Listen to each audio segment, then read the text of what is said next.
الحمد لله وكفى وسلام على عباده الذين اصطفى أما بعد. أعوذ بالله من الشيطان الرجيم. بسم الله الرحمن الرحيم. قد أفلح من زكاها وقد خاب من دساها. وقال رسول الله صلى الله عليه وسلم: إنما بعثت لأتمم مكارم الأخلاق. سبحان ربك رب العزة عما يصفون والسلام على المرسلين والحمد لله رب العالمين. اللهم صل على سيدنا محمد وعلى آل سيدنا محمد وبارك وسلم. اللهم صل على سيدنا محمد وعلى آل سيدنا محمد وبارك وسلم. اللهم صل على سيدنا محمد وعلى آل سيدنا محمد وبارك وسلم. So he carries on with the same chapter. He says: ومن لطائف الريادة إذا كان المريد لا يخسو بترك الرعونة رأسا أو بترك صفة أخرى ولم يسمح بضدها دفعه، فينبغي أن ينقله من الخلق المذموم إلى خلق مذموم آخر أخف منه، كالذي يغسل الدم بالبول ثم يغسل البول بالماء إذا كان الماء لا يزيل الدم، كما يرغب الصبي في المكتب باللعب بالكرة والصولجان وما أشبهه، ثم ينقل من اللعب إلى الزينة وفاخر الثياب، ثم ينقل من ذلك بالترغيب في الرياسة وطلب الجاه، ثم ينقل من الجاه بالترغيب في الآخرة. فكذلك من لم تسمح نفسه بترك الجاه دفعة ولينقل إلى جاه أخف منه، وكذلك سائر الصفات. He's saying that if there is a murid, there is a person who is trying to develop himself, he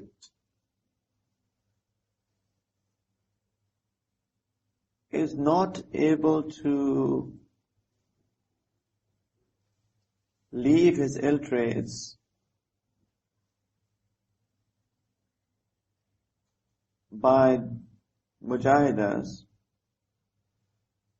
then what should be done is that he should be moved from a worst trait to a worst trait. And the worst to the worst. The worst to the bad. Yani from very bad to bad. That is of a little less degree than that. He says it is just like that if somebody has blood on his clothes and it is not removed by water. He's trying hard, he tries hard, but it does not get removed. Then if the ilaj of that, maybe that was the ilaj, that was the way of washing blood that cannot be removed from the clothes with the water. Maybe he said that it will be said that you wash it with urine. You wash it with urine, and the urine will remove the blood, and then you wash the urine with water. Yani take it from the worst degree to a lesser bad degree, and then you purify it. You need to take it step by step. So he's saying that you move him into another bad thing. And then you remove that bad thing gradually. Step by step purification, or step by step development. There once a Bedouin, he came in the company of one of the mashayikh, and in his khanaqah. So he was asked to do muraqabah, but he could not just think about muraqabah because all his life, remember he said that the ill traits, one of the reasons that the ill traits come into the people is because they have been into it for all their lives. Remember? Kal jab baat kar rahe the, we were talking about that yesterday. That because people have been doing it for so long that it just becomes part and parcel of their personality. So that Bedouin, he came and all what was he into was his cows and his buffaloes, and that's all what he was thinking about. Muraqabah, and it's an alien thing for him. The Sheikh said, give him amulat, you do muraqabah, and he would say that in Kenya, I cannot do muraqabah. So this is not what I can do. So what Shaykh said, that, okay, don't think about that Allah's mercy is falling on your heart and your heart is saying, Allah, Allah, you listening. All what you think is about the best cow that you have. You close your eyes and just think about your cows. So he said, oh, that's easy. So then he sat and he would be thinking about the cows all the time and would love that. That fat cow and that brown cow and that black cow and he was thinking about that. He would love that. He would be in that fantasy world. And then his beloveds, the cows. So much so that that's all what he could think about. Cows. So he was into all of these 100 things. Out of all of those 100 things, now he's focused on one thing, that was the cow. In fact, once the Shaykh asked him he called him in the room, and he stopped by the door. He said, what's up, why are you not coming in? He said that, I'm thinking that what if my horn gets stuck in the doors? And he was now thinking himself that he is the cow. He was so much focused on the cows. He started thinking himself as the cow. So the other murideen said, what did you do with him? You're asking him to do muraqabah of the cow. The Shaykh said, yes, now we will sacrifice the cow. अब हम गाय को सेवा करेंगे. And now he's focused. And now he will use that his power of focusing onto the mercy of Allah subhanahu wa ta'ala. This is how sometimes Mashaykh do that as well, to bring the focus. They will just ask them to do one certain thing. The people who are very much into poetry or writing and this and that, they know that this is what they are into. So first maybe they will ask them to write or maybe transcribe talks. This is what you like? Okay, transcribe the talks. And they will start transcribing the talks and their focus will be into it. So what is being done here is that rather than going and listening to 100 speakers out on YouTube and going to all of these conferences in Canada and the US and in Kuwait and in Qatar, say, okay, you focus on your Shaykh first. Right? So do transcribe his talks. And once they are all into one thing, one person, one Shaykh, once they are into that, then it is easy to treat those people. Then it becomes easy to do all the things that are required by that murid. So these are the ways of treating people and the murideen. So he says that if somebody is not able to get rid of his ill traits, so what do? Is that you take him from a very bad thing to a lesser evil thing. Right? And then, so he gave an example. Like if the blood cannot be washed from the clothes with water, then you wash it with urine first, and it gets clean by the urine, then you wash the urine with water.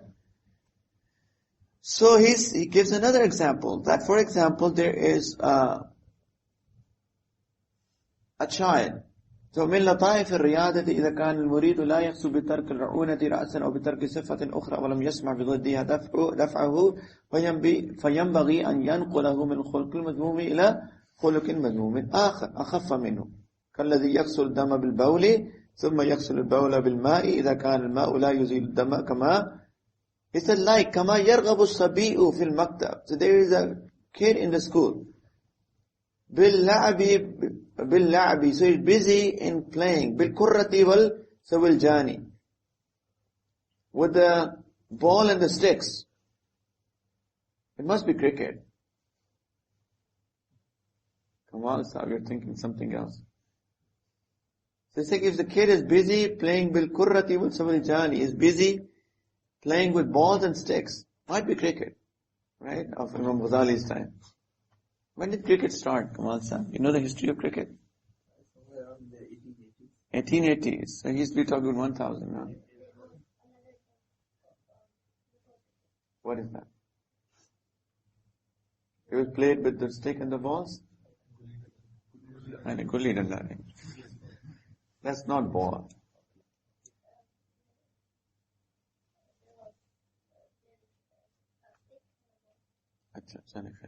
I'm just trying to bring people back into focus. That's why I asked these questions. So it's like a kid who is busy playing with the balls and the sticks.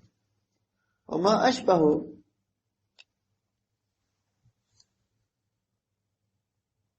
or something like that. ثُمَّ يَنْقُلُ مِنَ اللَّعَبِ إِلَى الزِّينَةِ وَفَاخِرِ الثِّيَابِ.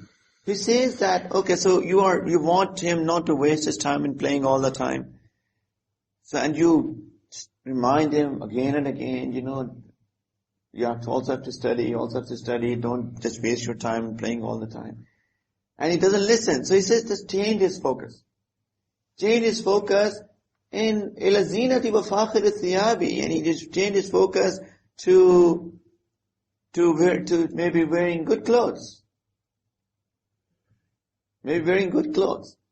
And then, ثُمَّ يَنْقُلُ مِنْ ذَلِكَ بِالتَّرْغِيبِ فِي الرِّيَاسَةِ. And then after he starts wearing good clothes, then you tell him that, how good it is to be, say for example, the leader of a community.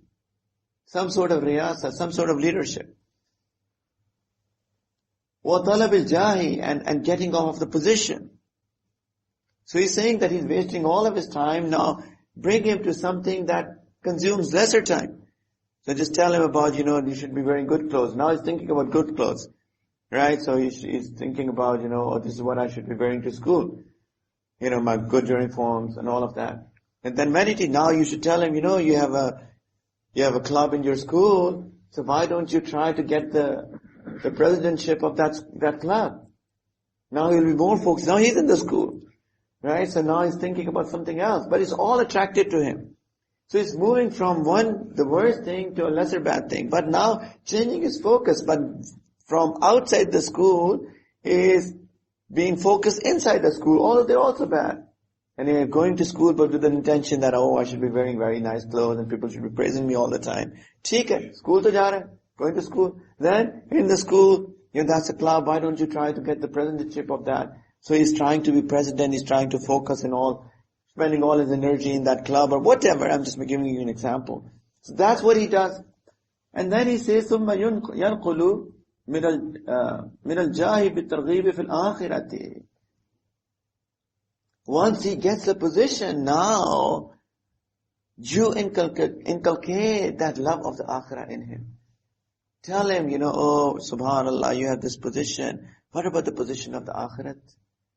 You love to be the president. If you do hifz, then you will get a crown on your head on the day of judgment.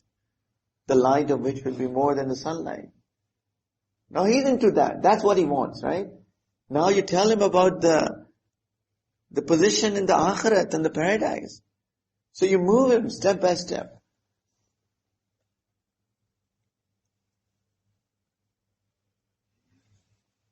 He says that if he is not moved, فَكَذَلِكَ مَنْ لَمْ تَسْمَحْ نَفْسَهُ بِتَرْكِ الْجَاهِ, if he is not able to leave his position دَفْعَةً in one go, فَيَنْقُلْ إِلَى جَاهٍ أَخَفَّ مِنْهُ, then bring him to a lower position, to a relatively lower position.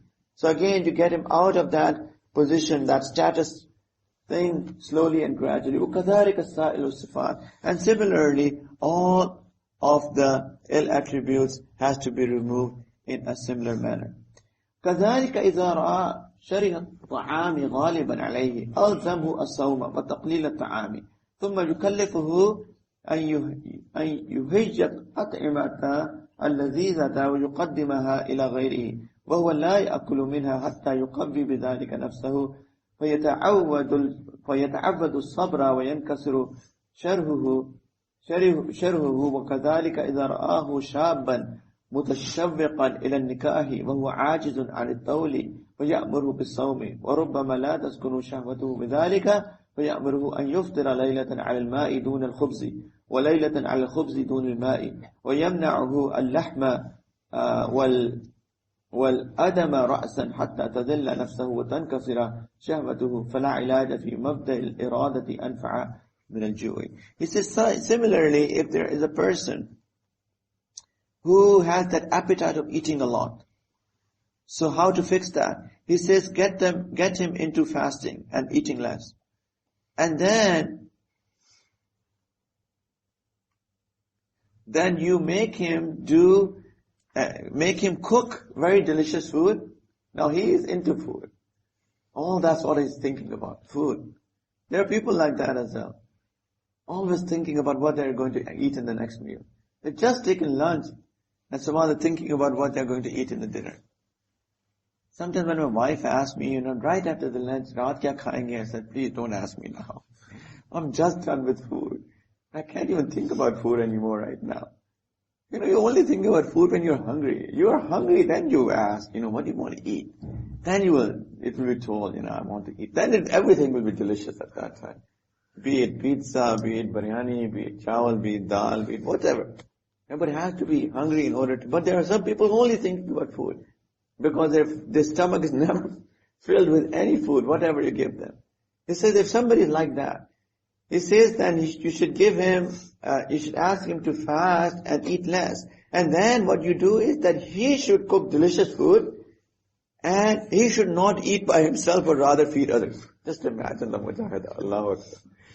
Subhanallah. क्यों हरीसा तैयार हो रहा हो, खुद नहीं खाना दूसरों को खिला रहा है. Kamal sahab? Subhanallah. Kamal sahab loves harisa, mashallah.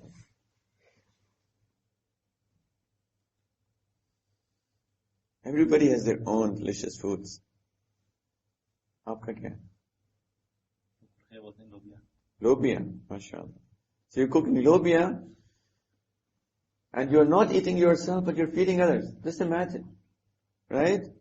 And he says until the nafs gets into the habit of that and he develops that quwwat of sabr, that strength of being patient, and the desires get killed.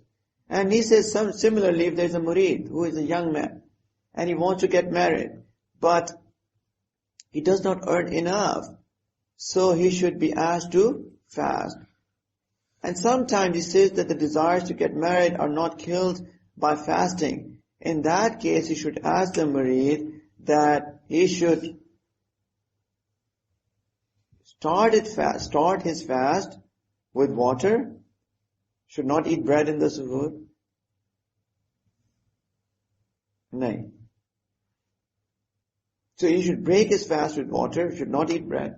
And he's fasting all day, just drink water. And then the second day, he should eat bread and should not have water. And he fasts the other day as well, should only take bread and not drink water. And he says he should stop him from eating any sort of meat and all the other sort of curries until his shahwat gets killed.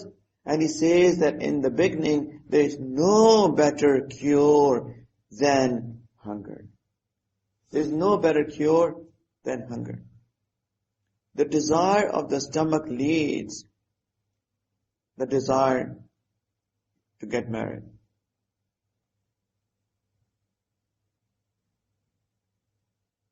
وإن رأى الغضب غالبا عليه ألزمه الحلم والسكوت وسلط عليه من يصبحه ممن فيه سوء خلق ويلزمه خدمة من ساء خلقه حتى يمرن نفسه على الاحتمال معه كما حكى عن بعضهم أنه كان يؤبد نفسه الحلم ويزيل عن نفسه شدة الغضب فكان يستأجر من يشتمه على ملأ من الناس ويكلف نفسه الصبر ويكظم غيظه حتى صار الحلم عادة له بحيث كان يضرب به المثل.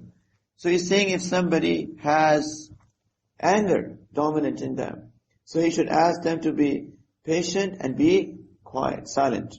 And he should put those sort of people on him, yani give the authority to own them of such people, yani maybe ask them to go and serve some people who have bad character. Who have bad character, yani worse than him. He should ask him to go and serve them. And he should ask him to live with them so that he will get the quality of being patient on the harm that they will impose on him. He says that it is said about one of the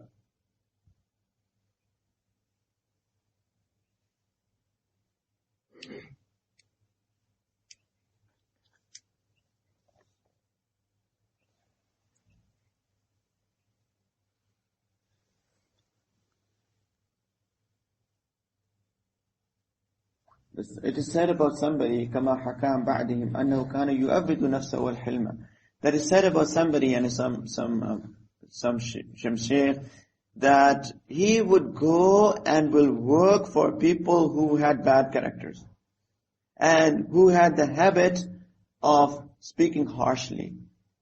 He says he would be patient on all the harm that was inculcated from them,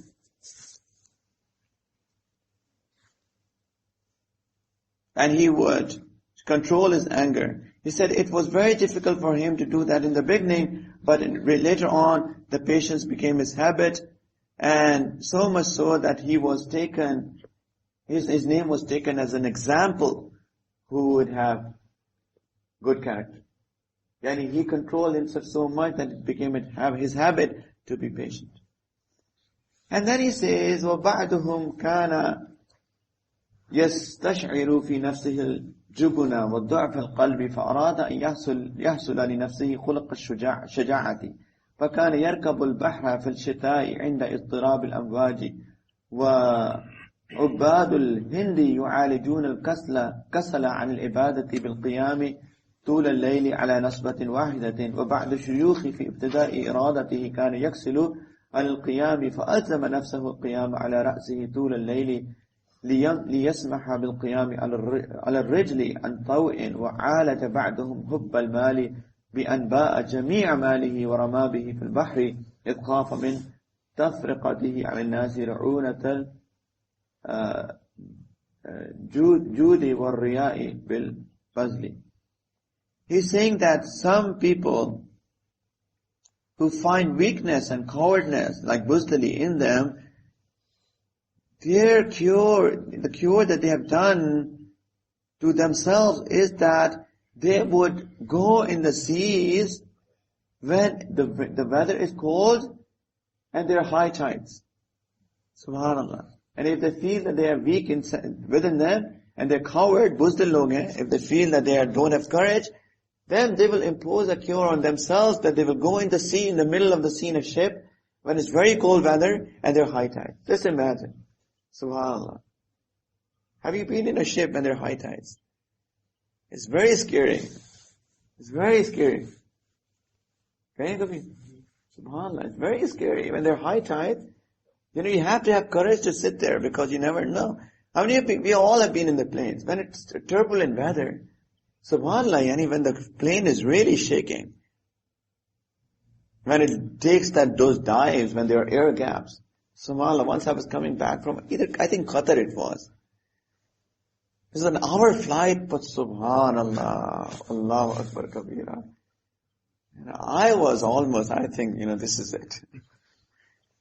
Subhanallah, literally, the plane was taking huge dives, and for all of that 1 hour flight. So much so that I was sitting in the back seat and the kitchen was right behind me. And there were air hostesses talking, like they were saying, wow. Saying, we have never felt like it. And this is their job. And this is what they do all the time. They fly in the air all the time. And they were saying, oh, what's happening? You can imagine that what it must have been.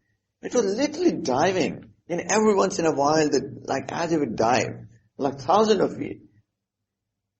It takes you a courage to actually take that.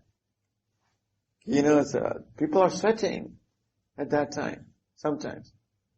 So this is what they would do. They would go in the ship when there are high tides. There are in certain times of the month, there are high tides. So they will make sure that they go in the river, in the cold weather and high tides, so that they can get rid of that cowardliness that is within them. Buzdali. Subhanallah. Look at what people have done to improve their character. He says that there are Hindus who, to get rid of the laziness in the worship, they will stand on one leg all night. They will do that. But then the jogi hote hain, what do you call them? Jogi? Sadhu. MashaAllah. These guys live with them, so they know very well, MashaAllah. That's good to know. Subhanallah, and they do go through a lot of mujahidas. Subhanallah, yani. Why can't we fix ourselves through mujahidas that are, that's relatively easier? But we must do that. He said some of the mashayikh in the beginning of their suluk, in the beginning of the path of develop themselves, they were lazy, so the way that they cured themselves, that they would stand on their head all night long. So that the nafs will get, one day they will stand on their head, upside down, and the next day, if the nafs will again start to get lazy, and they will tell their nafs, you want to stand on your head now, today as well? No, it's better to stand on your feet. Subhanallah. The nafs will say, no, I'll better stand on my feet and pray, rather than standing on the head. The nafs will run away from all of these lazinesses. Subhanallah.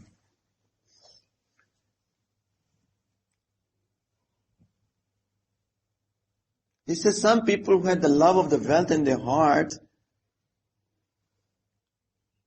and first they would spend, but even in spending, if they would feel that they possibly have the disease of showing off, lack of sincerity, the cure to that was that one day they would take their wealth and will throw it into the river. What's the point of spending it with showing off, with lack of sincerity, and showing your favors on the people, and you're destroying your charity altogether. So isse to behtar hai ki isko darya mein dal dein. So next day when they will, the nafs will again tell, let me show my favors on the person that I've given, or let me show off to people, oh, I'm such a generous man. They say, no, do you want the wealth to be thrown into the river? No. Then they will go and actually spend with sincerity. Subhanallah. Ajeeb log. Subhanallah. He says, فَهَذِهِ الْأَمْثِلَةُ تُعَرِّفُكَ طَرِيقَ مَعَالَجَ الْقُلُوبِ وَلَيْسَ غَرْضُنَا ذِكْرَ دَوَاءِ كُلِّ مَرَضٍ فَإِنَّ ذَلِكَ سيأتي في بقية الكتب وإنما عرضنا الآن التنبيه على أن الطريق الكلي فيه سلوك مسلك المضاد لكل ما تهواه النفس وتميل إليه وقد جمع الله ذلك كله في كتابه العزيز في كلمة واحدة فقال تعالى وأما من خاف مقام ربه ونهى النفس عن الهوى فَإِنَّ الْجَنَّةَ هِيَ الْمَأْوَى. Subhanallah. It says that from these examples, we have found out that what are the cures to the diseases of the heart. But he says, my goal was not to tell the cure of every disease. He says, I'll talk about the prescriptions and the medicines and the cures for the diseases in detail later on in the book. So he has actually identified a lot of diseases, and he has given detailed description in Ihya Ulum as to how to purify the heart from those sicknesses and those diseases. He said, right now, my goal was to tell you that the cure of every disease is its opposite. It's zidd. And once you crush your nafs and bring the opposite in yourself, that will become the cure of the sickness, of that spiritual sickness. And he says that Allah Ta'ala has given this ilaj, this cure, in His beautiful book, in one sentence. And what is that? وَأَمَّا مَنْ خَافَ مَقَامَ رَبِّهِ, that whoever he fears the maqam, the station of his Lord, وَنَهَى النَّفْسَ عَنِ الْهَوَىٰ, and he forbids his soul to its desires. He stops his soul from its desires. In other words, he did something opposite to control the nafs from its desires. فَإِنَّ الْجَنَّةَ هِيَ الْمَأْوَىٰ, then the paradise is his abode. This is exactly what Allah Ta'ala is saying, that if you are afraid that you are going to stand up in front of Allah Subhanahu Wa Ta'ala on the Day of Judgment, you are afraid of that very fact as to what will happen to me on that day, then people who control their desires, yani keep them within the bounds of Sharia by opposing their desires, then فَإِنَّ الْجَنَّةَ هِيَ الْمَأْوَى, their abode is paradise. Subhanallah. And then he says, وَالْأَصْلُ الْمُهِمُّ فِي الْمُجَاهَدَةِ الْوَفَاءُ بِالْعَزْمِ. Very important thing. Very, very important thing. He says that the asal and the most important thing in mujahida, in struggling with yourself, is al-wafa'u bil-azmi, is to be loyal with and determined with what the decision that you have made. This is the most important thing. Now you have realized that how important it is to correct yourself, to develop yourself, to get rid of the disease of the heart, because it's the only thing that we are in need of. That's the only thing that we are going to, that's going to benefit us on the Day of Judgment. That's the only thing that will be my salvation in my grave and in the paradise, in the hereafter. We know that. It's like once you make that decision to start working on yourself, and whatever it takes, right, to fix by yourself, and taking a shaykh in your life, and whatever he says, you determine that this is what I'm going to do. Then he says the most important thing, al-wafa'u bil-azmi. Make sure that you don't deviate from this determination. Because you can possibly start doing something today, but tomorrow you will just leave it. He said that's not going to work. The most important, al-aslu, al-muhimmu, fil mujahadati, al-wafa'u bil-azmi. You have to be loyal with your azam, your irada, your determination. You must stick on to that. Take it as the goal of your life. Otherwise, nothing will happen. فَإِذَا عَزَمَ عَلَى تَرَكِ شَهْوَةٍ فَقَدْ يَسَّرَتْ أَسْبَابُهَا. He's saying that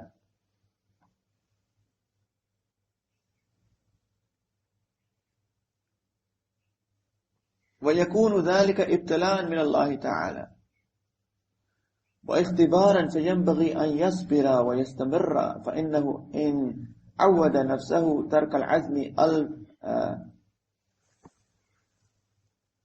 ألفت ذلك ففسدت فإذا اتفق منه نقد عزم فينبغي أن يلزم نفسه عقوبة عليه كما ذكرناه في معاقبة النفس في كتاب المحاسبة والمراقبة.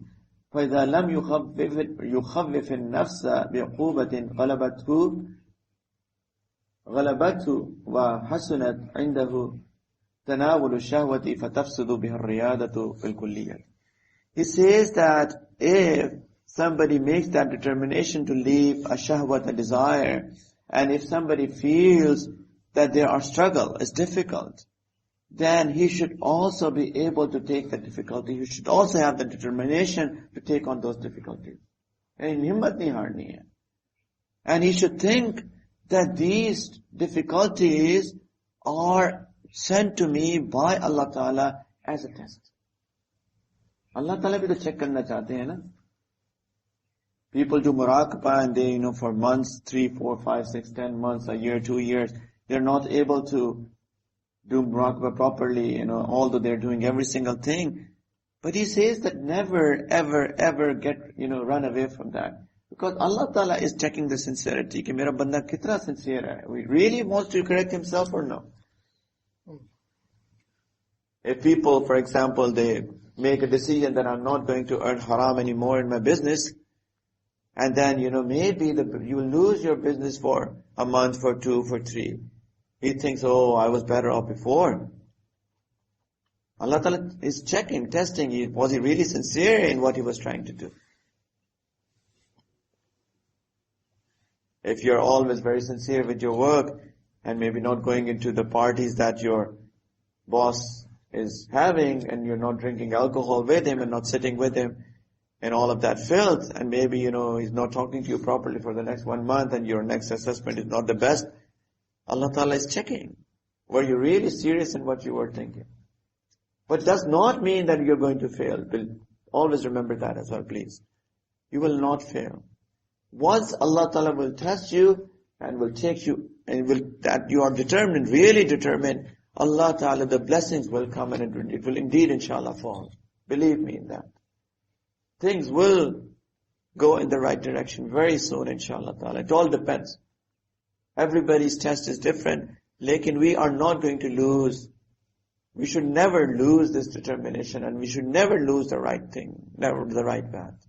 He's saying once you have made a decision that you are to correct yourself, develop yourself, it might be a possibility that you will struggle in that. It might be a possibility that things will not go right the way that it should go, the way that you want. And you are thinking, oh, I thought my Shaykh said then you do this and everything will be okay, but it's not turning out right. I was better off before. Let me go back to my old trades.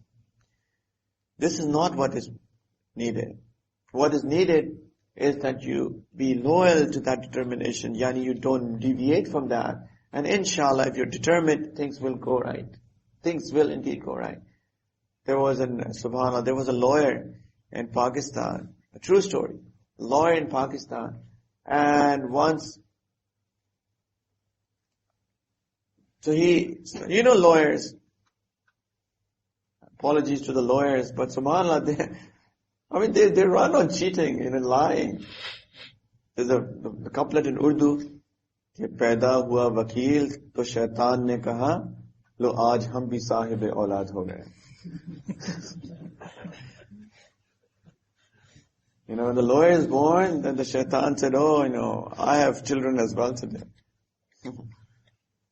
So, that's what they do. And they will just take cases and they try to prove it right, irrespective of it's right or wrong. That's what they do. That's what their job is.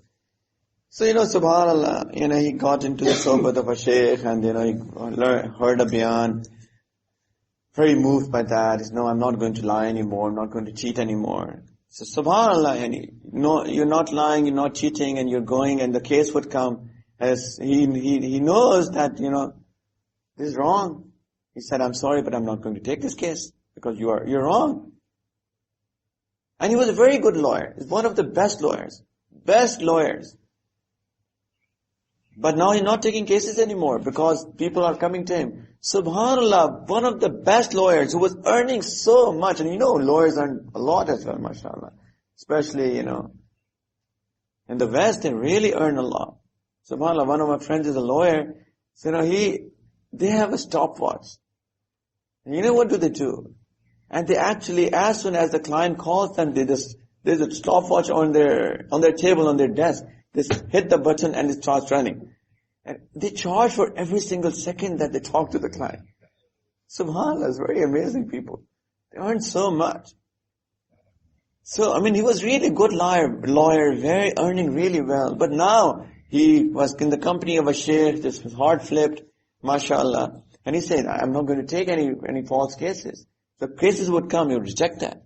His wife said, what are you doing?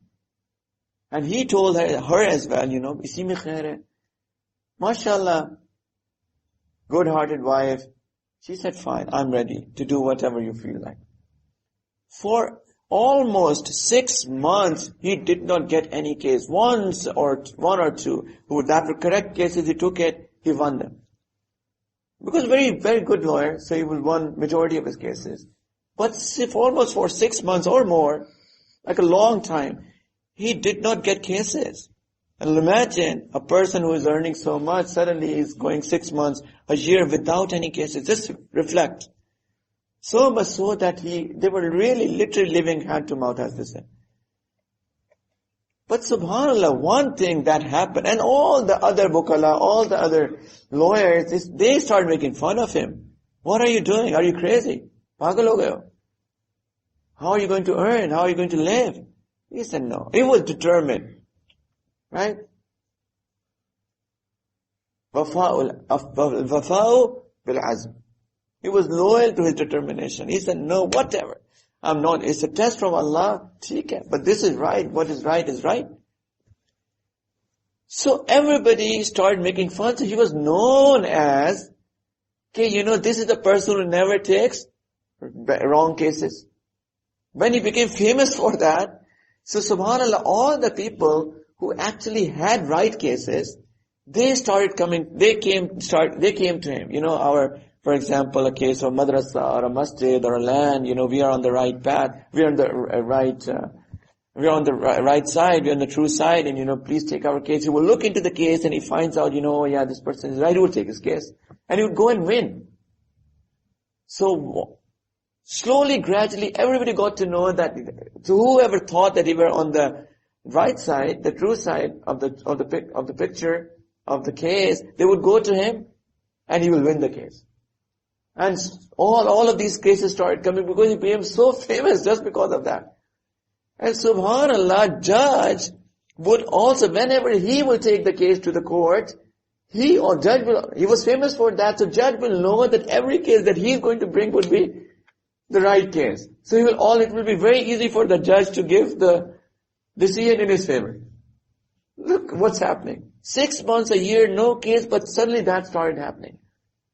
And it's a true story. And a time came, like very soon, a year or two later, that they had to, the old judges were retiring, and they had to pick up new judges, and everybody knew, the whole panel knew that this is an honest man. And they made him the judge. Subhanallah. Just because he had that determination of walking on the right path, although he struggled initially, but he took it as a test from Allah.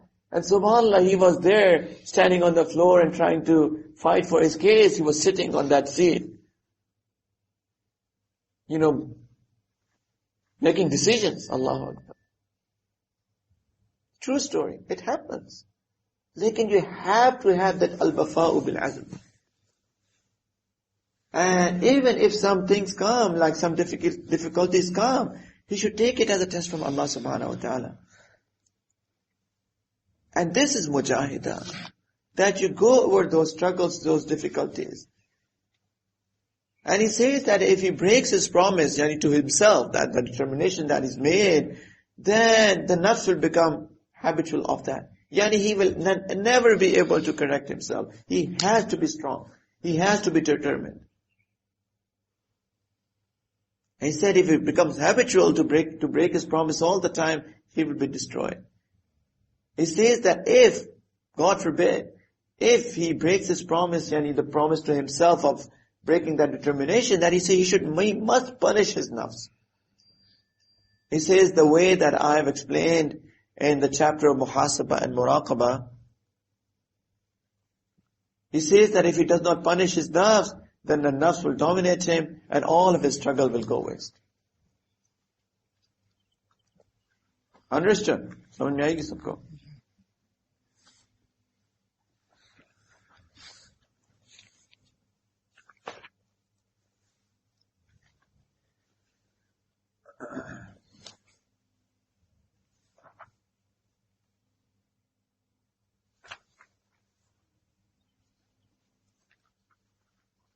Next chapter.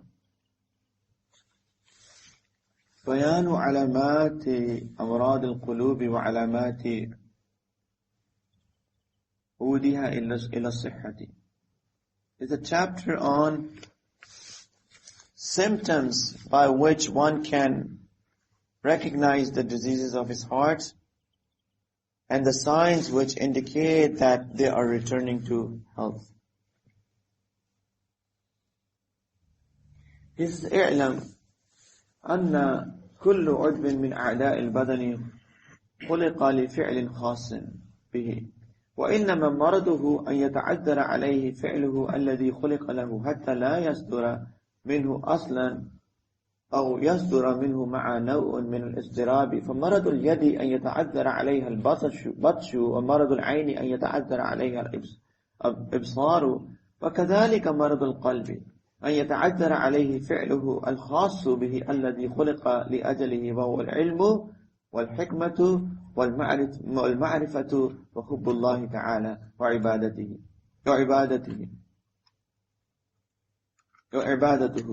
والتلذذ بذكره وإيثاره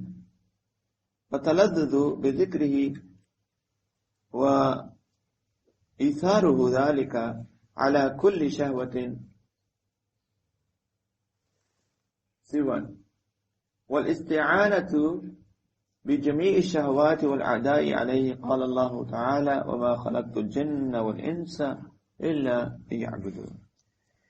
He said, know that every limb of the body is made for a special purpose. खास मकसद के लिए पैदा की गई है हर उज़्व. And if that action because of which that limb has been created for, it is not able to do that action,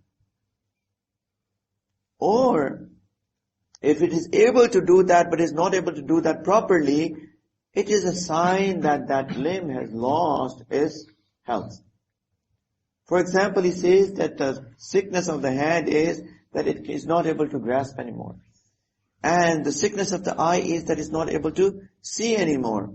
He says similarly, the sickness of the heart is that it is not able to do the action that it is made for specifically. And what is that? He says the action of the heart is knowledge, hikmat, wisdom, and ma'arifat of Allah subhanahu wa ta'ala. The knowledge of Allah subhanahu wa ta'ala, and the love of Allah subhanahu wa ta'ala, and the worship of Allah subhanahu wa ta'ala, and to get the pleasure from the dhikr of Allah subhanahu wa ta'ala, and to make the desires, yani the orders of Allah subhanahu wa ta'ala over and above all his personal desires. And to take the help from all of the other limbs on that. This is the goal of the heart. That it should have that love of Allah, ma'rifat of Allah, have knowledge of Allah, and the worship, and to do zikr of Allah, and to sacrifice his own desires over the desires or the hukam of Allah subhanahu wa ta'ala, and also to order all of the limbs, the hands, the feet, the eyes, that okay, all of us should engage in the worship of Allah subhanahu wa ta'ala. This is what the purpose of the heart. And he said, so that is what Allah subhanahu wa ta'ala said in the Quran, that وَمَا خَلَقْتُ الْجِنَّ وَالْإِنسَ إِلَّا لِيَعْبُدُونَ, that I have not created jinn and the man except that they worship. Except that they worship. ففي كل عضو فائدة وفائدة القلب الحكمة والمعرفة وخاصة النفس التي للآدمين ما يتميز بها. क्या हो रहा है शोएब जी? वापस लेने हैं? अच्छा.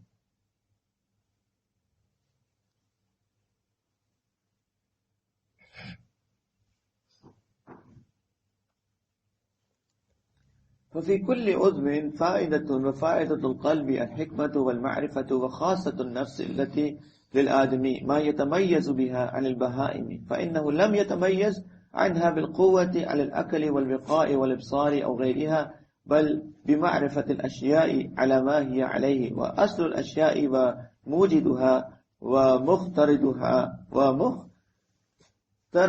هو الله عز وجل الذي جعلها أشياء فلو عرف كل الشيء فلم يعرف الله عز وجل فكأنه لم يعرف شيئا وعلامة المعرفة المحبة فمن عرف الله تعالى أحبه وعلامه المحبة ألا يؤثر عليه الدنيا ولا غيرها من المحبوبات كما قال الله تعالى قل إن كان آباؤكم وأبناؤكم وإخوانكم وأزواجكم إلى قوله أحب إليكم من الله ورسوله وجهاد في سبيله فتربصوا حتى يأتي الله بأمره.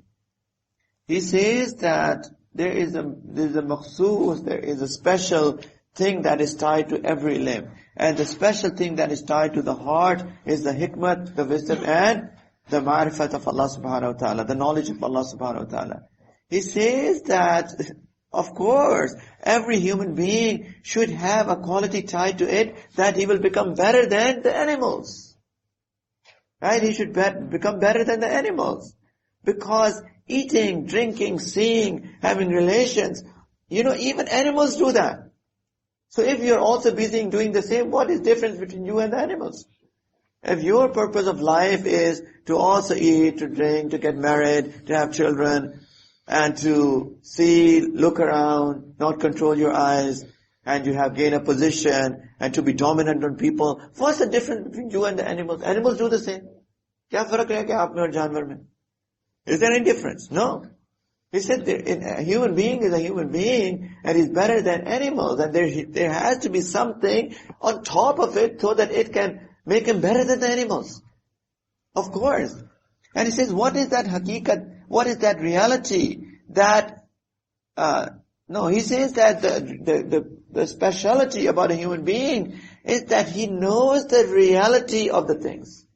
This is his difference, that he knows the reality of things. And that reality is that the root of everything is Allah. The creator of everything is Allah. Allah subhanahu wa ta'ala is at the back of everything. This knowledge is something that differentiates people from the animals. He says if somebody knows the reality of, the knowledge of a thing, but he does not know that who has made that thing, then he does not know about the reality of that thing. He does not know the reality of that thing. If he knows that, there are flowers, very good. But where are they coming from? Who has made them? Allah. He does not know the reality of the flowers. That's what he says. The thing that differentiates human beings from animals is the knowledge of the reality of things. That they are all from Allah subhanahu wa ta'ala. That's what makes human beings human beings. Varna everything is the same. They eat, we eat. They drink, we drink. They have children, we have children. They look around, we look around. There's no difference. What makes human beings is the knowledge of the reality of things. He says that the alamat, the sign of that ma'rifat of Allah, the knowledge of Allah is what? Muhabbat, love of Allah subhanahu wa ta'ala. That whoever will know Allah, indeed he will love Allah. Whoever will have the ma'rifat of Allah, whoever will know who is Allah, he will indeed love Allah ta'ala.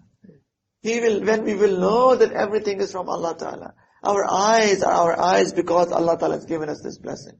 Our nose is there because it's from Allah. Our ears are there because from Allah. We have a brain that works so perfectly. And we are not dumb people. We are not insane people. Because this is given to us by Allah. Our heart pumps blood because of Allah. What if it stops pumping? If Allah ta'ala decides to stop it?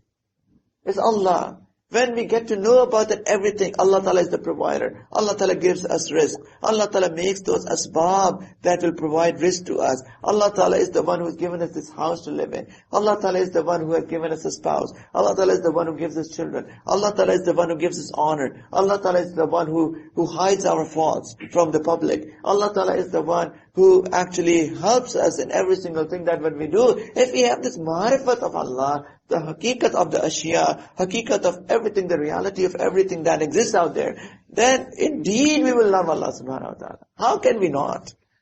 I give you 100 dirhams every day. You will fall in love with me. That he cares for me so much. I will have a soft corner in my heart for you. He cares for me. And Allah, we are drowned in the blessings of Allah. Every single thing, our clothes, our health, our vision, our sight, our hearing, our talking, all of these things that we have, our houses, our spouse, the protection that we have, the aman that we have, the safety that we have, that we can go out and our children can play in the garden without us monitoring them. They're all blessings. And when we know the haqiqat, the reality, the knowledge that Allah Ta'ala is showering us with His blessings, then indeed we will fall in love with Him. He says, and the sign of the love, so the sign of ma'rifat is that he will have love, and the sign of love is that he will not prefer anything over Allah subhanahu wa ta'ala. Never. Never. Ever. Yani whenever he has to make a choice, he will always look into, what does Allah Ta'ala want from me? What does Allah Ta'ala want? My wife doesn't talk to me properly. What does Allah Ta'ala want? Should I scold her back? Should I hit her? Or subhanAllah, there are some people, may Allah protect us from that state. They just say words of divorce. I tell you one thing, if you say talaq once to her, that's it. You have put a break in her heart, you have damaged her heart so much, it's almost impossible to mend that anymore. That scar will remain for the rest of her life. Kabhi bhi wo cure nahi ho sakta. She will not love you the way that she was loving you before. I'm telling you that. Control your anger, please. So what should I do? Forgive her for the sake of Allah. If your husband doesn't talk to you properly, what should I be doing? Just let it go. For the sake of Allah. There are two things. I have to choose one or the other. I always look at, what does Allah Ta'ala want from me? What does Allah Ta'ala want from me? Is this according to Shariat or against Shariat? Am I taking my wife to all of these, people in the middle of my friends? She doesn't want to go. But you are forcing, no, go, because my status. There's some people.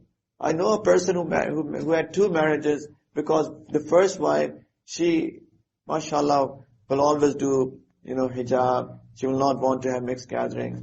But he, subhanAllah, wanted to go out to dinners, the meals, his official meals, and he wanted his wife to be with him and not cover up as well. Subhanallah, people go to those evil extremes. And he married another woman just for that, so that she can be with him in these sort of things. And subhanallah, the first wife said, fine. So look, this is it. She was the one who had love of Allah Ta'ala. She said, okay, you go take second wife if you want that. I'm not going to take off my hijab. I'm not going to take off my hijab. If you want this, go get married. That's fine for me. And it's the hardest thing, I can tell you that, as well for a woman that her husband gets married for the second time. Her possessive nature is very, very hard to take that on. But she was willing to take that, but she said, okay, I'm not going to take off my hijab. I'm not going to move around with you in your parties, in mixed gatherings without hijab on. I'm not going to do that. You do whatever you want to do. Kya karo?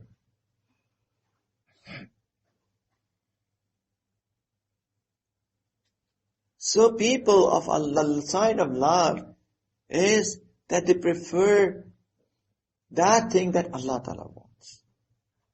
And this is a must. Why he says? Because Allah Ta'ala says in the Quran, قُلْ إِنْ كَانَ آبَاؤُكُمْ وَأَبْنَاؤُكُمْ وَإِخْوَانُكُمْ وَأَزْوَاجُكُمْ وَعَشِيرَتُكُمْ وَأَمْوَالٌ اقْتَرَفْتُمُوهَا وَتِجَارَةٌ تَخْشَوْنَ كَسَادَهَا وَمَسَاكِنَ تَرْضَوْنَهَا أَحَبَّ إِلَيْكُمْ مِنَ اللَّهِ وَرَسُولِهِ وَجِهَادٍ فِي سَبِيلِهِ فَتَرَبَّصُوا حَتَّى يَأْتِيَ اللَّهُ بِأَمْرِهِ. In the Quran, Allah Ta'ala says, tell, O my beloved sallallahu alayhi wa sallam, to all of these people, that if their parents, aba'ukum wa abna'ukum, their children, wa ikhwanukum, and their brothers, and their spouses, and their families, and their wealth, وَأَمَّالٌ اقْتَرَفْتُمُوهَا, that they have gathered, the bank balances that they have, وَتِجَارَةٌ, and their businesses, that they fear loss in that. They're always fearing about their businesses, oh, what if I lose? وَمَسَاكِنَ, and their houses that they love, تَرْضَوْنَهَا. Tell them that all of these things, this is what people work for, right? This is the goal of people's life. Allah Ta'ala has almost mentioned everything. He says, tell them, these people, that if these things are ahabba ilaykum, they are more beloved to you, min Allahi wa rasulihi wa jihadin fi sabilihi. They're more beloved to you than Allah, His messenger, and struggling in His cause. فَتَرَبَّسُوا, then wait, hatta ya'ti Allahu bi amrihi, that Allah Ta'ala's hukam comes. Yani His decision to actually punish you comes.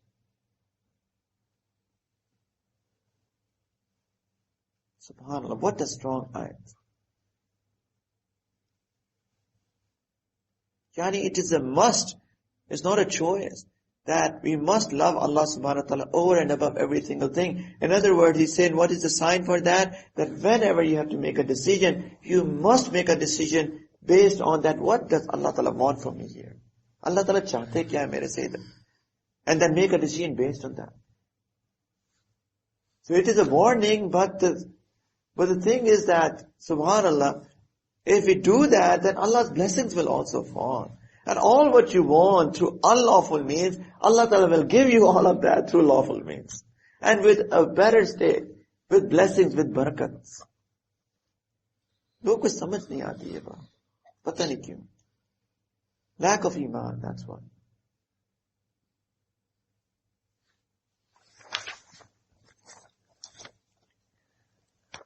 And then he says, فَمَنْ عِنْدَهُ شَيْءٌ أَحَبُّ إِلَيْهِ مِنَ اللَّهِ فَقَلْبُهُ مَرِيدٌ كما أن كل معدة صار الطين أحب إليها من الخبز والماء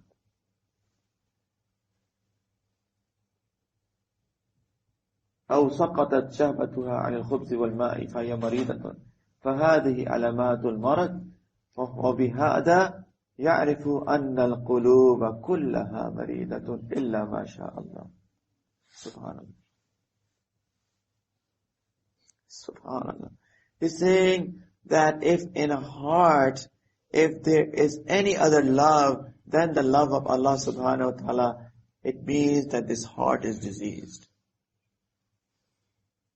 Again, remember, we spoke about it yesterday. He also mentioned that if that love, any other love is for the sake of Allah, then it is the love of Allah. Loving one's parents, loving one's spouse, wife, husband, children, one's shaykh. They are all for the sake of Allah. They are indeed the branches of the love of Allah Ta'ala. But if there is any other love of gaining wealth through unlawful means, or any other love of a position, so any other love other than the love of Allah, he's saying, it is because his heart is diseased. He says it is just like that somebody's stomach, instead of bread, he starts liking mud. He says that stomach will be called a diseased stomach. He says these are the alamat, these are the signs of the diseases of the heart. And then he says that with this we got to know that every heart is diseased. Every single heart is diseased, illa masha'Allah, except what Allah Ta'ala wants. Yani a very few.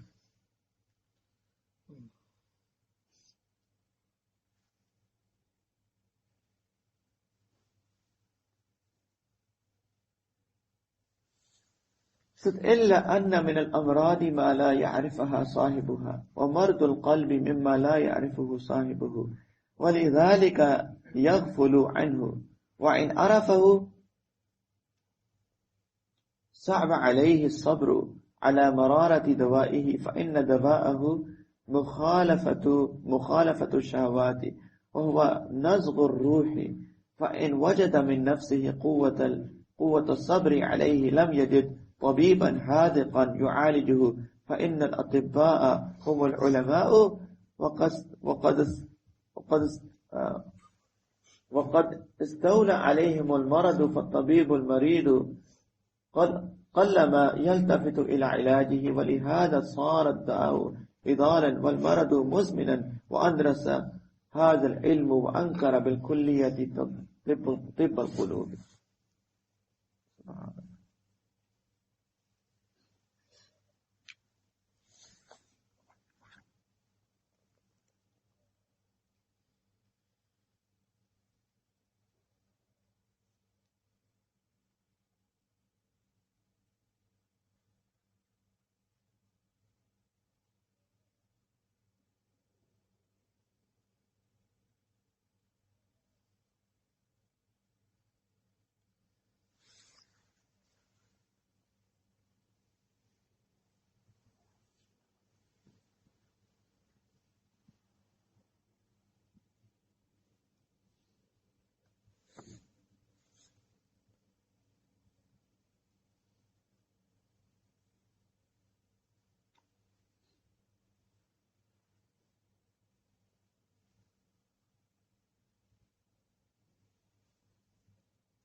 says some diseases are so secret that the mareed, the sick, doesn't even know about that. He doesn't have the knowledge of it. Right? Sometimes you don't know that you have a sickness, but you're sick. Similar is for the diseases of the heart, that the person who is sick doesn't even know he is sick. So he avoids that.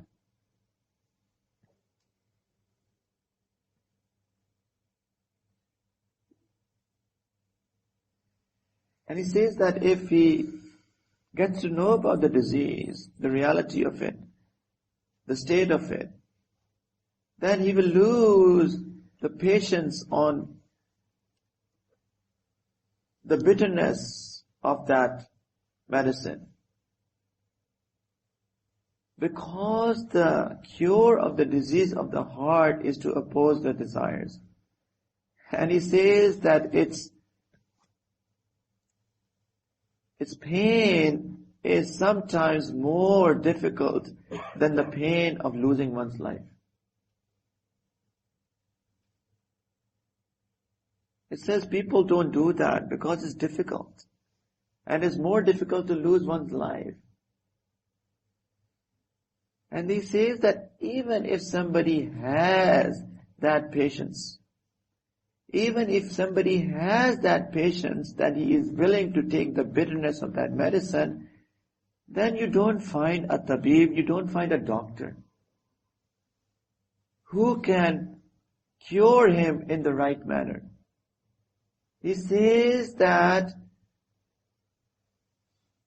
in reality, the doctors of the diseases of the heart are ulama. In reality, the doctors of the diseases of the heart are ulama. But if their hearts are into those diseases and they cannot cure their own diseases, then how can they cure other people's diseases?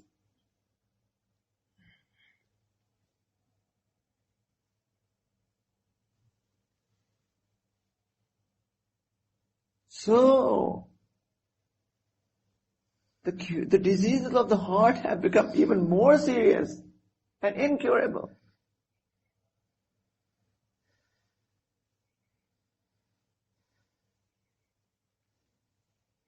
He says that this knowledge or the science of curing the diseases of the heart have actually been removed.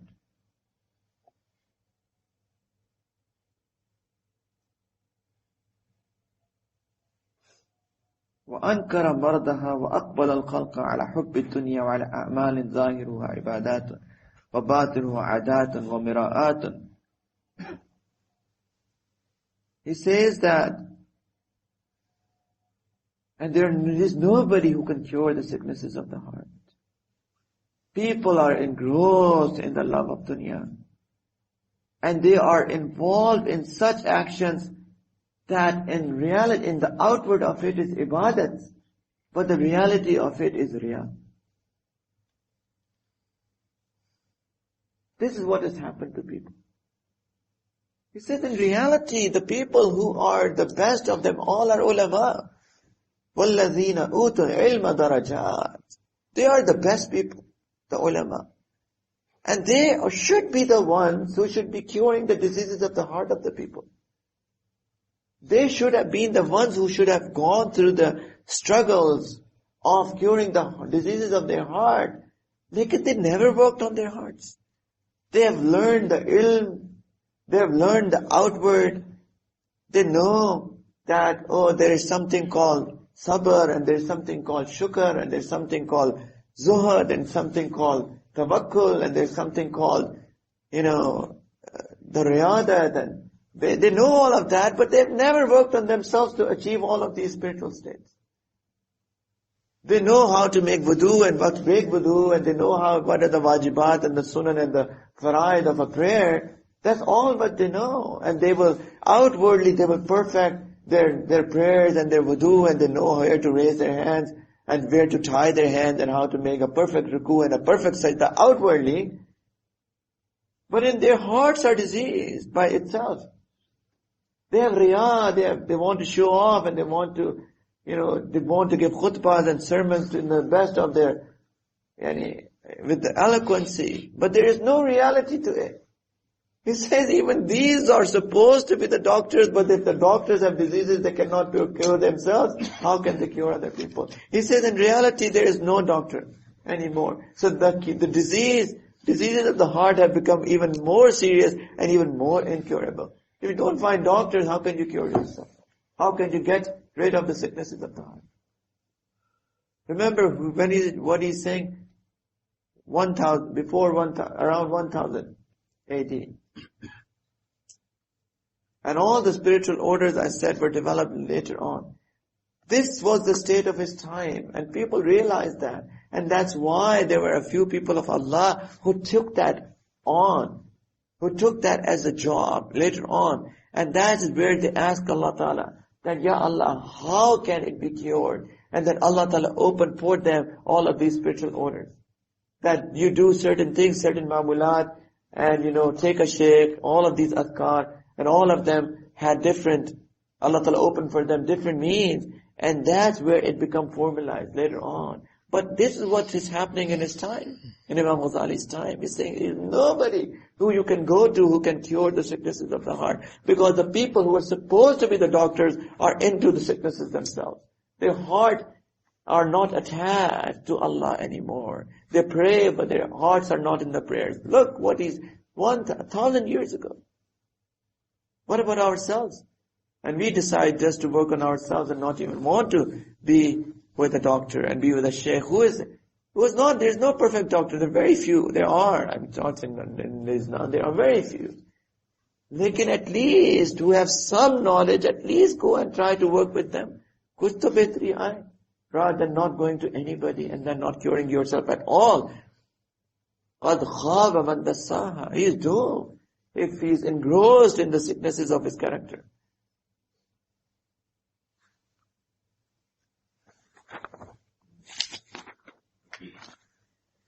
And then I'll be real quick, inshallah. We have 10 minutes. I want to finish this chapter before we leave.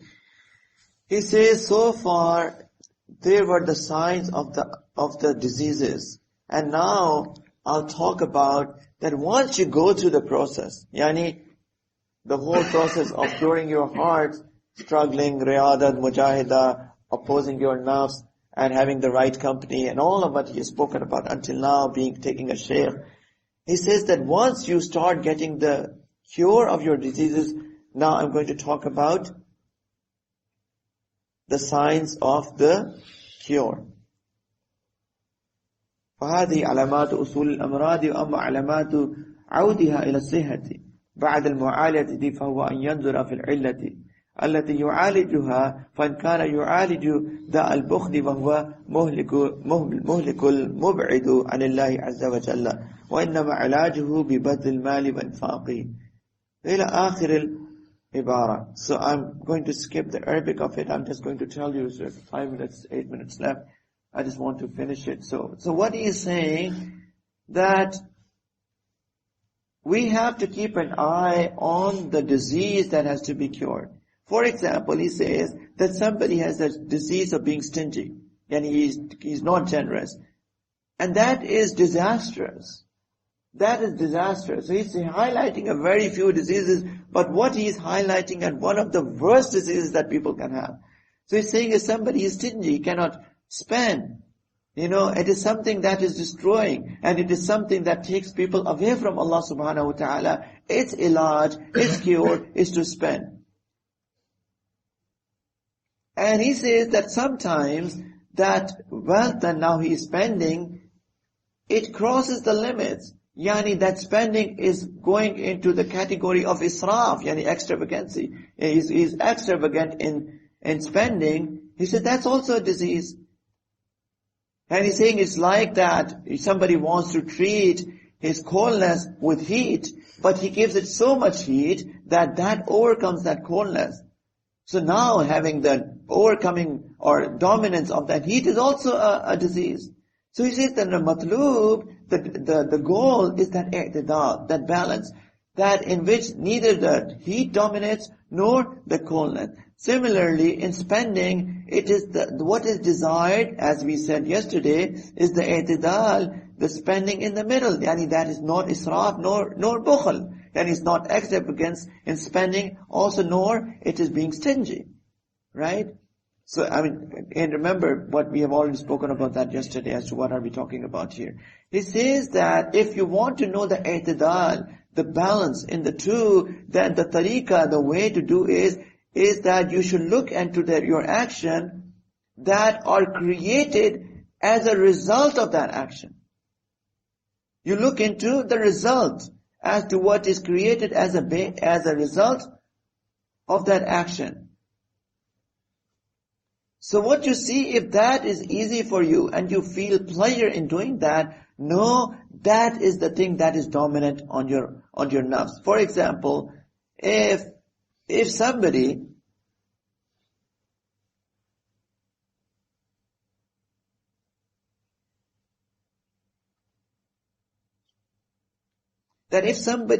loves gathering wealth and to stop it, and as compared to spending it on the people who deserve it, then you should know that the stinginess is dominant on your nafs.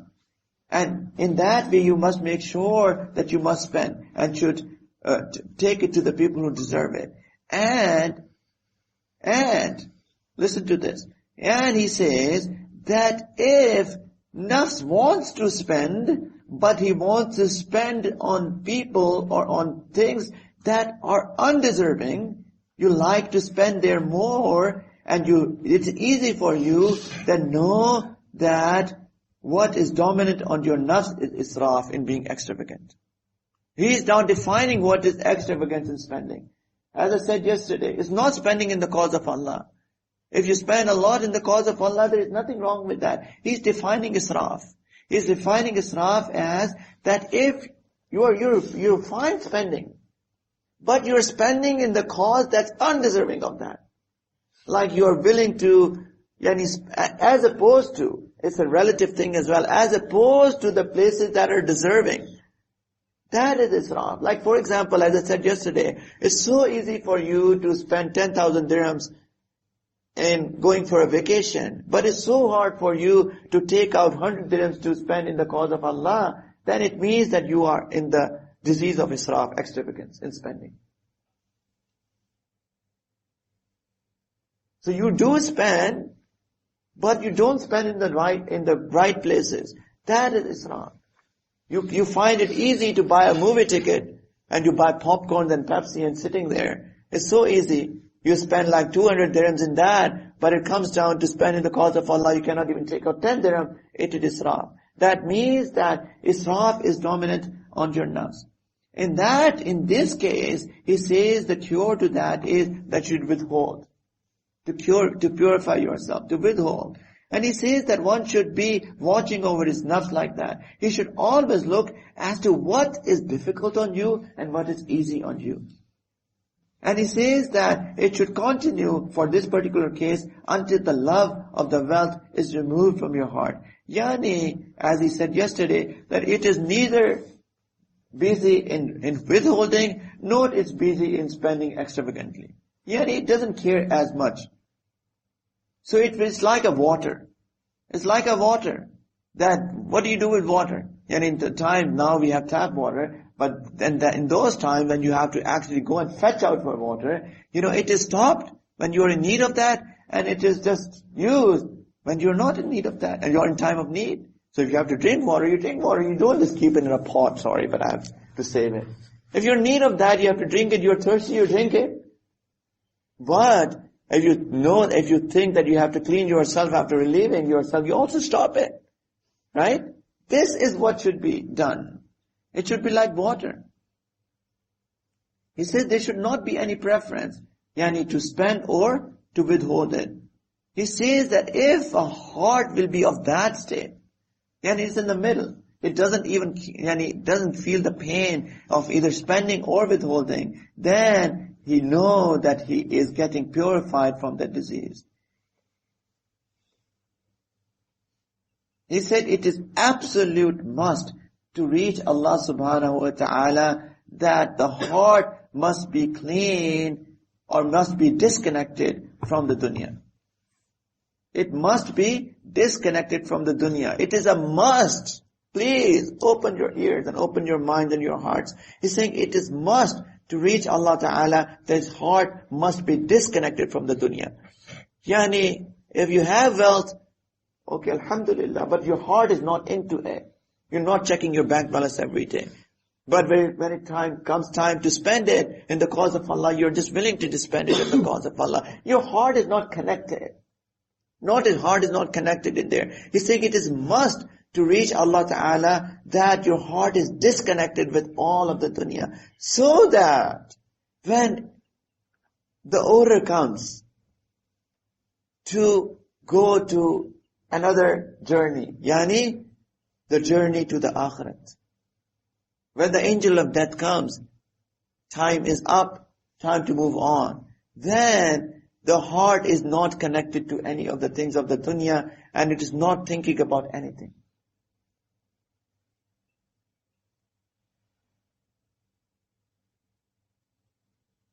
He says that would be the nafs who will be returning to his Lord in a state that he is pleased with Allah and Allah Ta'ala is pleased with him. He says these are the nufus that Allah Ta'ala has said that are, that are fi zumrati ibadillahi al-muqarrabin, that are close, they are from the close people of Allah, min al-nabiyyin wa siddiqin wa shuhada wa salihin wa hasuna ulaika rafiqa, that they are the people who will be in the company of the anbiya and the truthful, the siddiqeen and the shuhada and the righteous. And what a beautiful company. These nufus will go and be within their company. Whose hearts are disconnected from the love of Allah. Understand it. Yani it's in the middle. Allah Ta'ala gives blessing, alhamdulillah. It's time to use those blessings, not feeling any hardship. Any hearts are disconnected. Allah Ta'ala has given us, they say, this blessing is wall hanging. Alhamdulillah, looking beautiful. Say one day it falls and it breaks. Alhamdulillah. Heart is not into it. That's what it means. Any heart is disconnected. Heart is disconnected. And then he says, وَلَمَّا كَانَ الْوَسْطُ الْحَقِّيقِي, yani the true middle way is very, very sensitive. It's very hard to understand. He says that it is harder, or it is thinner, it is than the hair, and is sharper than the sword. The true understanding of the middle way. And he says that, subhanallah, the people who in this dunya are willing to struggle in this sharp path, yani of the middle way, who will be willing to walk on this path of the middle way, which is very tough, he says that they will pass the bridge of Sirat with safety.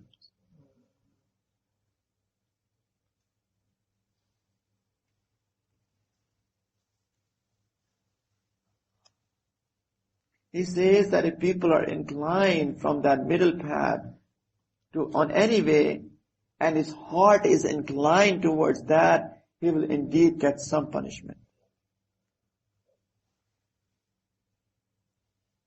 Even though he will be taken out of the heat of hellfire as there is a lightning. In lightning it comes and it goes, right? He says even he will be into the hellfire, or he will be touched with the fire of hell, even this much. But if their hearts are inclined to any of the unjust, that is not the balanced path, if he is inclined towards any, either the excess of it or the decrease of it, he will be indeed punished, even if it's that much, as when the lightning strikes. And Allah Ta'ala says, وَإِن مِّنكُمْ إِلَّا وَارِدُهَا كَانَ عَلَى رَبِّكَ حَتْمًا مَقْضِيًّا ثُمَّ نُنَجِّي الَّذِينَ اتَّقَوْا. That there is nobody amongst you that will not pass that path, and it is a hukam of Allah that indeed will be established, and then we will save those people who have taqwa. Yani everybody will have to pass the bridge of Sirat.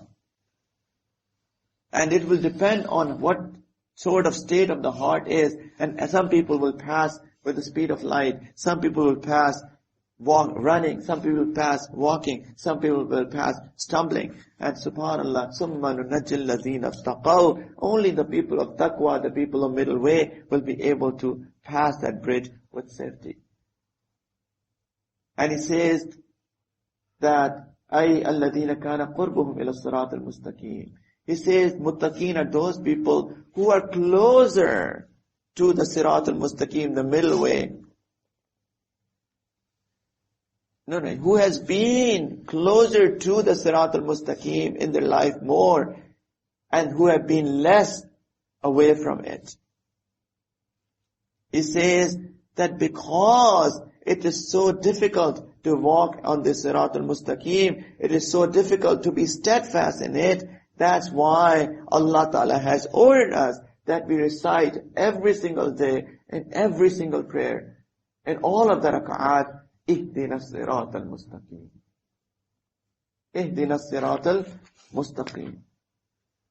He says that it has been narrated that some pious man, some sheikh, he saw Prophet sallallahu alaihi wasallam in his dream, and he asked, Ya Rasulullah sallallahu alaihi wasallam, you have said that Surah Hud has made me old. What is in that surah that has made you old? So Prophet sallallahu alaihi wasallam told him in his dream that this ayat, فَاسْتَقِمْ كَمَا أُمِرْتَ. Be steadfast on what has been ordered to you. This thing has made me old. That istiqamat, that consistency on that true path, what we all have been ordered, is such a difficult thing. It's that just this ayat has made me old.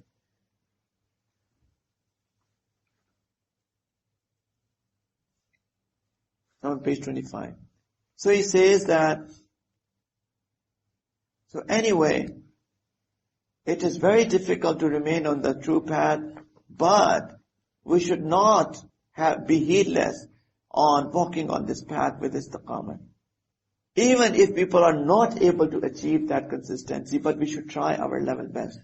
He said, whoever wants to be saved in the hereafter, he should know that Savior is only in good actions, and good actions are come in people by good character.